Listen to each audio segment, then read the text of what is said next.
पर मैं आपको ज्योतिष के ऐसे सूत्र बताऊंगा जो कि हमारे ऋषि मुनियों ने दिए हुए हैं, बड़े बड़े एस्ट्रोलॉजिस्ट ने दिए हैं और मेरे जैसे छोटे छोटे एस्ट्रोलॉजिस्ट ने उन पर रिसर्च से काम किया हुआ है। आप सभी लोगों का फिर से एक बार स्वागत है और मैं उम्मीद करता हूं कि आप इन सभी वीडियोस को यदि आपको यूजफुल लगते हैं तो अपने दोस्तों के पास जरूर भेजिएगा, क्योंकि मेरा ऑब्जेक्टिव है यहाँ पर यूट्यूब के ऊपर वीडियोस जो डाल रहा हूँ उसका एकमात्र ऑब्जेक्टिव है एस्ट्रोलॉजी की सच्चाई को आप तक लेकर आना और आपको एस्ट्रोलॉजी के गूढ़ रहस्यों से अवगत कराना। शुरुआत करते हैं भगवान गणेश जी की आराधना से। ओम गण गणपते नमः।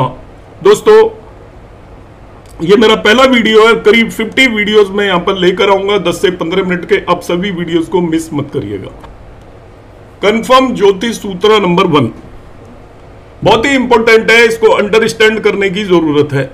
एस्ट्रोलॉजी के अंदर सूर्य और सैटर्न को पिता पुत्र का नाम दिया हुआ है कि सूर्य पिता है और सैटर्न उसका पुत्र है, और दोनों को कटु शत्रु माना गया है। हम जब एस्ट्रोलॉजी की बात करते हैं तो सैटर्न और सन, सूर्य और शनि। अब यहां पर जो मैं आपको सूत्र देने वाला हूं बड़े ध्यान से समझना है। वैसे तो सैटर्न और सन यदि एक साथ एक ही राशि में आपकी कुंडली के अंदर कंजक्टेड है तो वो आपके लिए प्रॉब्लमेटिक होंगे, मगर मैं उस चीज की बात नहीं कर रहा। दोनों की युति भी खराब होती है, मगर यहां पर जो मैं बता रहा हूं वो शनि और सैटर्न में युति हो जाए आपकी, मगर वो ऑड या विषम राशि के अंदर होनी चाहिए। ऑड या विषम राशि के अंदर, या दोनों ही आपके एक दूसरे को एस्पेक्ट कर रहे हो, डायरेक्ट एस्पेक्ट होना चाहिए, सातवीं दृष्टि से एस्पेक्ट होना चाहिए, दोनों एक दूसरे के अपोजिट होने चाहिए। यदि वो है और साथ ही साथ वो दोनों ही विषम राशियों में है तो उनसे रिलेटेड जो रिजल्ट है वो बिल्कुल रिवर्स हो जाएंगे। आप जैसे रिजल्ट एक्सपेक्ट कर रहे हो उससे उल्टे रिजल्ट मिलेंगे related to living significations. Living significations कौन से होते हैं? आपके शरीर के ऑर्गन्स, अंग, आपके जितने भी रिश्ते हैं उन्हें लिविंग सिग्निफिकेशंस कहेंगे। मैं सूत्र को एक बार रिपीट कर रहा हूं, फिर मैं यहां पर सूत्र को एक्सप्लेन करने की कोशिश करूंगा। सूत्र यह है कि आपका शनि और सूर्य की या तो आपकी कुंडली में युति हो और वो ऑड साइन, विषम साइन में राशि में होनी चाहिए। 1, 3, 5, 7, 9, 11, 1, 3, 5, 7, 9, 11 विषम राशियों में दोनों की युति है, या दोनों एक दूसरे को सातवीं दृष्टि से देख रहे हो। एक दूसरे को तभी देखेंगे जब सातवीं दृष्टि होगी, क्योंकि सैटर्न की तो तीसरी और 10वीं दृष्टि भी होती है, मगर सन भी सैटर्न को देखे और सैटर्न भी सन को देखे, और दोनों ही यदि ऑड साइन में है, विषम राशि में है, तो उनके जो लिविंग सिग्निफिकेशन से रिलेटेड आपके जो गुड रिजल्ट है वो बिल्कुल रिवर्स हो जाएंगे। आप जो रिजल्ट अच्छे एक्सपेक्ट कर रहे हो वो रिजल्ट आपको बुरा मिलना शुरू हो जाएंगे। इसको मैं एक्सप्लेन करने के लिए आपको यहां पर एक कुंडली नजर आ रही होगी। इस कुंडली के अंदर मैंने क्या किया है, ये लियो या सिंह लग्न की कुंडली है, और सिंह लग्न की कुंडली के अंदर लग्न के अंदर सूर्य बैठा है, स्व राशि का है, मूल त्रिकोण राशि में, और शनि भी 7वें भाव में अपनी राशि में ही बैठा हुआ है। अब आप क्या कहेंगे? आप कहेंगे सूर्य लग्न में अपनी ही राशि में बैठा हुआ है तो आपकी प्रेडिक्शन जाएगी कि ये बहुत ही शानदार, बहुत ही अच्छे रिजल्ट देगा। इसी तरीके से शनि भी अपनी ही राशि में 7वें भाव में बैठा है तो आप कहेंगे कि ये बहुत अच्छे रिजल्ट देगा, मगर यहां जो इन दोनों का एस्पेक्ट है इनके रिजल्ट को पूरी तरीके से बर्बाद कर देगा। जो आप रिजल्ट एक्सपेक्ट कर रहे हैं उससे बिल्कुल अपोजिट रिजल्ट मिलेंगे, क्योंकि ये दोनों कटु शत्रु है, और ऑड साइन में ही ऐसा होगा। जरूरी नहीं है 5 और 11 हो, ऑड में कहीं पर भी हो। सपोज 3 साइन के अंदर सूर्य बैठा हुआ है और आपका 9 साइन के अंदर सैटर्न बैठा हुआ है, तभी भी यही स्थिति आएगी, दोनों एक दूसरे के अपोजिट ऑड साइन में या दोनों सेम साइन में बैठे हैं। ये मैंने वो केस लिया है जिसके अंदर आप उम्मीद करेंगे कि सूर्य यहाँ पर अपनी ही राशि में बड़े बेहतरीन रिजल्ट देगा, मगर इस केस में बहुत सारी प्रॉब्लम्स होने वाली हैं। इस पर्सन को जो सूर्य आपके लग्न के स्ट्रॉन्ग रिजल्ट देता, आप कहते हैं इसकी बहुत अच्छी पर्सनैलिटी होगी, बहुत नेम फेम होगा, समाज के अंदर लोग जानेंगे, गवर्नमेंट से इसको सपोर्ट मिलेगा, इस तरीके की प्रेडिक्शन आप अक्सर देते। मगर इस केस में ये प्रेडिक्शन देने की गलती ना करना। उसके जो लिविंग सिग्निफिकेशंस हैं जो उसकी पर्सनैलिटी को ये खराब कर देगा, उसको ब्रेन से रिलेटेड डिजीज हो सकती है, फेस में उसके में प्रॉब्लम हो सकती है, फेस में प्रॉब्लम हो सकती है, क्रूरता उसके फेस से चमकेगी, उसको ब्रेन से रिलेटेड, फेस से रिलेटेड कोई भी डिजीज हो सकती है, उसकी पर्सनैलिटी के अंदर आपकी ऐसे कह सकते हैं किसी तरीके की हैंडीकैप आ सकती है, ऐसा कोई न कोई उसके शरीर के अंदर कोई चीज होगी जो कि देखने में बहुत खराब लगेगी। इस तरीके की हम प्रेडिक्शन यहाँ पर देने की कोशिश करेंगे। साथ ही साथ 7वें भाव के अंदर देखिए यहाँ पर सैटर्न बैठा हुआ है। 7वें भाव में सैटर्न बैठा हुआ है, स्वयं राशि का बैठा हुआ है। आप ज्यादा से ज्यादा कहोगे कि उसकी मैरिड लाइफ डिले होगी, मगर यहाँ 7th हाउस का बैठा हुआ सैटर्न 7वें भाव से रिलेटेड उसको बड़ी सारी प्रॉब्लम्स देगा।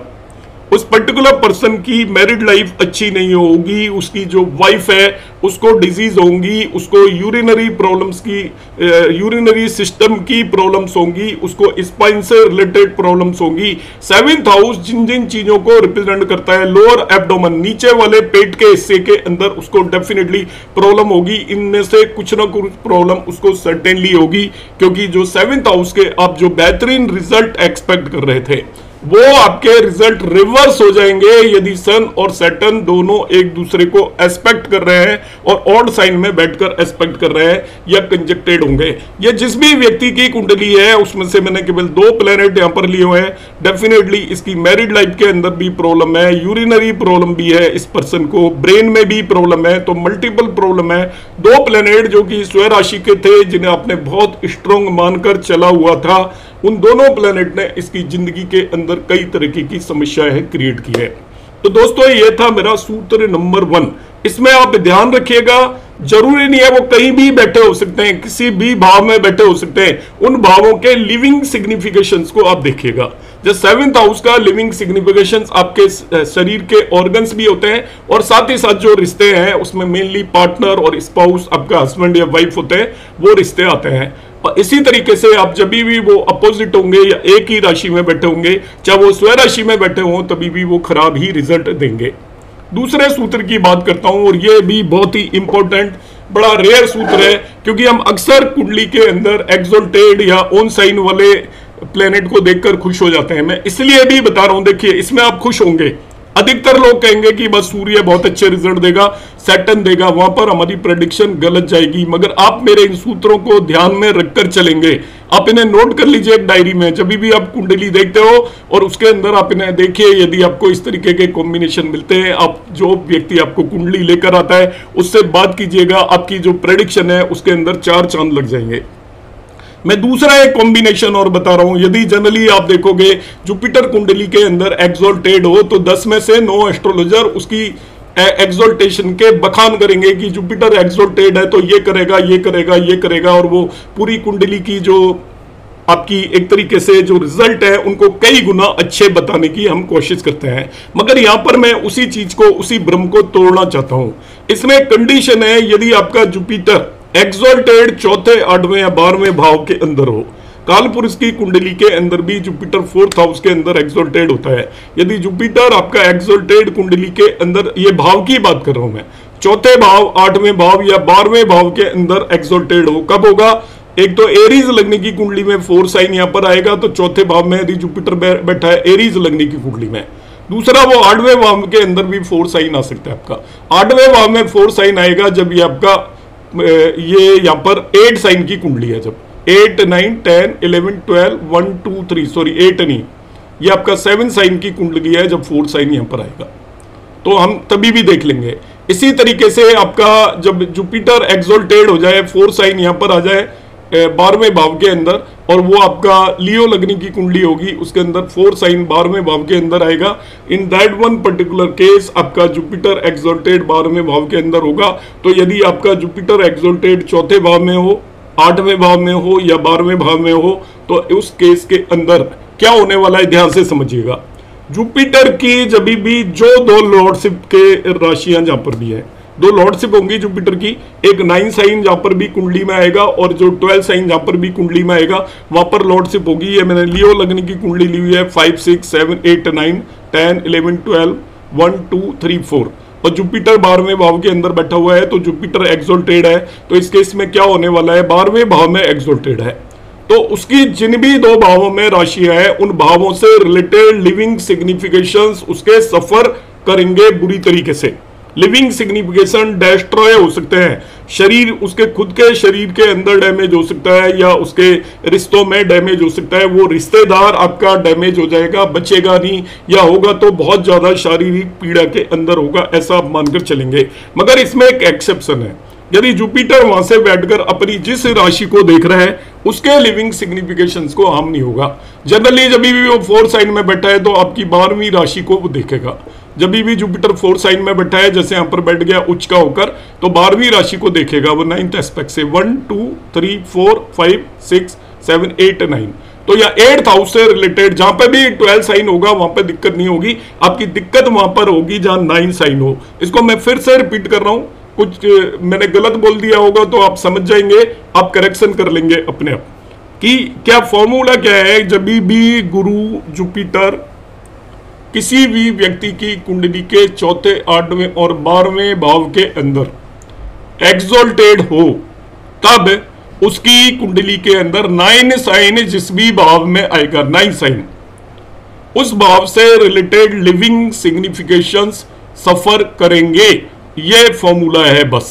तो यहां पर अब 4 साइन उसके 12वें भाव के अंदर है, तो 5th हाउस के अंदर 9 साइन है, 5th हाउस के लिविंग सिग्निफिकेशन सफर करेंगे। उसको हार्ट से रिलेटेड प्रॉब्लम हो सकती है, गॉल ब्लैडर से रिलेटेड प्रॉब्लम हो सकती है, लीवर से रिलेटेड प्रॉब्लम हो सकती है, अपर एब्डोमेन से रिलेटेड प्रॉब्लम हो सकती है, संतान से रिलेटेड उसको प्रॉब्लम हो सकती है। ये सारी चीजें उसकी लाइफ में होंगी, आप चेक करिएगा, ये सर्टेनली आपको मिलने वाली है। तो ये मेरा सूत्र नंबर 2 है, जिसको आप यूटिलाइज करिए। जब भी आपको जुपिटर एक्सोल्टेड दिखता है, आप इसे कभी नहीं भूलेंगे। जिसका भी जुपिटर एक्सोल्टेड 4 8 12 में, उसका 9 साइन जहां पर भी होगा, जिस भी राशि के अंदर होगा, उससे रिलेटेड लिविंग सिग्निफिकेशंस खत्म हो जाएंगे। सपोज 4 साइन यहां पर होता तो 5 6 7 8 9, 9 साइन यहां पर होता आपका 9th हाउस में, तो 9th हाउस में फादर आता है, गुरु आता है, ये लिविंग सिग्निफिकेशंस है। आपकी थाइज आती हैं, शरीर, खुद के शरीर के अंदर, वहां पर डेफिनेटली आपको प्रॉब्लम होगी ही होगी, ये मानकर चलिए। तो इस तरीके से हम इस सूत्र नंबर 2 को लगाने की कोशिश करेंगे। अब आ जाता है मेरा सूत्र number 3। It is very important, और ध्यान से इसे समझें। आपकी सभी की कुंडली में यह सूत्र लगेगा। शायद ही कोई व्यक्ति हो जिसकी कुंडली में सूत्र ना लगे, तो आप अपनी सूत्र लगाकर अपनी कुंडली पर देख सकते हो, या किसी कुंडली में नहीं लगेगा। आपके पास 4-5 कुंडलियां हैं तो 2-3 कुंडलियों पर ये सर्टेनली लगने ही वाला है, क्योंकि पहले वाले 2 सूत्र तो हर एक कुंडली पर नहीं फिट बैठेंगे, मगर ये सभी पर बैठेगा। और ये सूत्र क्या है, ये शनि के एस्पेक्ट से रिलेटेड है। आपको मालूम है शनि का एस्पेक्ट होता है 3rd 7th एंड 10th, 3 भावों को एस्पेक्ट करता है। When Saturn aspect A planet, the living signification of one of the houses of the lordship of that planet are destroyed. No materialistic significations. ध्यान से समझिए, जब शनि किसी भी प्लेनेट को एस्पेक्ट करता है, हम कहते हैं ना कि शनि की दृष्टि अच्छी नहीं होती। अब उसका इंटरप्रिटेशन आज तक आपको किसी ने नहीं बताया होगा, शनि की दृष्टि अच्छी कैसे नहीं होती और शनि की दृष्टि अच्छी नहीं होने का क्या मतलब है। जब भी सैटर्न आपकी कुंडली में जिस भी प्लेनेट को एस्पेक्ट कर रहा है, तो ऐसी रेयरली कोई कुंडली होंगी जिसमें सैटर्न किसी प्लेनेट को एस्पेक्ट ना करता हो, क्योंकि एक तो कहीं बैठा होगा, 3 दृष्टियां होंगी, जहां बैठा है उसे भी मानकर चलेंगे। ध्यान रखना, एस्पेक्ट में जिस जगह पर बैठा है और 3री 7वीं और 10वीं दृष्टि पर वो है, इन सभी को मानकर चलोगे, ज्यादा असर दृष्टि वाली जगहों पर होगा। तो 3री दृष्टि, 7वीं दृष्टि और 10वीं दृष्टि से शनि जिस भी प्लेनेट को एस्पेक्ट कर रहा है, उस प्लेनेट की जो भी लॉर्डशिप हाउसेस है, उनमें से एटलीस्ट 1 हाउस से रिलेटेड लिविंग सिग्निफिकेशंस, मतलब शरीर, आपके शरीर के ऑर्गन्स या रिश्तों का बिल्कुल डैमेज हो जाएंगे, आपकी लाइफ के अंदर डिस्ट्रॉय हो जाएंगे। और ऐसा होगा, इसको माइल्डली मत लेना, छोटा मोटा नहीं होगा, बहुत ज्यादा सफरिंग होगी, ऐसा आप मानकर चलें। मगर मैटेरियलिस्टिक थिंग्स में वो कोई भी प्रॉब्लम नहीं करेगा। आपके मकान में, दुकान में, आपकी घर की सुख सुविधाओं के अंदर कोई भी प्रॉब्लम नहीं करेगा। ओनली शारीरिक रूप से वो आपको प्रॉब्लम क्रिएट करने वाला है। जो भी मैंने सूत्र बताए वो केवल आपके लिविंग सिग्निफिकेशंस, शरीर और रिश्तों में ही डैमेज करेंगे। यहां पर इसको मैं एग्जांपल के लिए लेता हूं। यहां पर एक व्यक्ति की कुंडली में एक शनि बैठा हुआ है 1 साइन में, ये पाइसेस लगने की कुंडली है। मैंने सारी राशियां नहीं लिखी है, आइडेंटिटी में डिस्क्लोज नहीं करना चाहता। ये सब नॉन लोगों की कुंडलियां है मेरे, और यहाँ पर जो जिन पर मैंने आपका रिसर्च किया है, ये इनके 4थे भाव के अंदर सन, मरकरी और मार्स है, और सैटर्न इन तीनों को देख रहा है। तो देखिए कितनी बड़ी परिस्थिति खराब होगी इस व्यक्ति की। तीन तीन प्लेनेट को देख रहे हैं, उनसे रिलेटेड लिविंग सिग्निफिकेशन डेफिनेटली सफर करेंगे, एटलीस्ट एक भाव के लिविंग सिग्निफिकेशन सफर करेंगे। अब सैटर्न देखिए सूर्य को देख रहे हैं, तो पाइसेस लग्न में सूर्य 6 लॉर्ड होता है, 6 लॉर्ड होता है, तो इसको लोअर एब्डोमेन स्पाइन से रिलेटेड पर्सन को काफी प्रॉब्लम है, बीमारी लगी रहती है और स्पाइन में काफी प्रॉब्लम है और लोअर एब्डोमेन के अंदर काफी ज्यादा प्रॉब्लम है। इसके मामा भी जल्दी से चले गए थे, लिविंग सिग्निफिकेशंस में मामा आता है 6ठा भाव, तो कोई भी रिश्ता हो सकता है। मामा ने भी सफर किया, मामी ने भी सफर किया, इस तरीके से इसको प्रॉब्लम्स आई। दूसरा प्लेनेट जिसे सैटर्न एस्पेक्ट कर रहा है वो खुद मरकरी है, और मरकरी इस कुंडली के अंदर 4th एंड 7th लॉर्ड है। तो मरकरी 4th लॉर्ड है, तो इसकी मदर ने सफर किया, काफी ज्यादा बीमार रहे और वो जल्दी उनकी मदर की डेथ हो गई, पूरी तरीके से मदर सफर करती रही। ब्लड प्रेशर की इनको खुद को प्रॉब्लम थी, मदर ने सफर किया, फाइनली डाई हो गई। ब्लड प्रेशर की इनको है, ये अभी भी इनको अब खुद को ब्लड प्रेशर की प्रॉब्लम है, जो कि 4th हाउस आपका रिप्रेजेंट करता है। इसके अलावा 7th लॉर्ड भी है मरकरी, तो 7th हाउस से रिलेटेड भी प्रॉब्लम आई और 7th हाउस से रिलेटेड बैकबोन में पेन की प्रॉब्लम रही और ये लंबे समय से बैकबोन से रिलेटेड पेन से सफर करते रहे।